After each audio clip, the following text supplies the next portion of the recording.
Ndio maana mimi nakwambia akili una. Unazo. Mbona piga kelele? Haya, Monte kwa wapi? Kumekucha.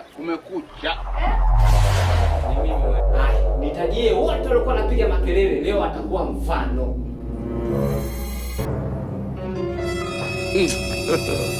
God have mercy upon us.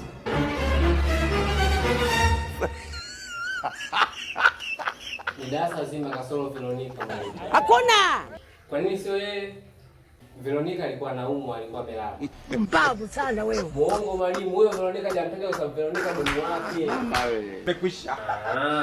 Kumbe Monte anajihusisha na mapenzi shuleni. Haya, njoeni nyinyi wawili, njoeni. Amna mwalimu huyu alinilazimisha tu, alisema kwamba nisipokubaliana kwa naandika majina kila siku. Kumbe kwanza sasa wewe sio Monte, njoo. Ofisini.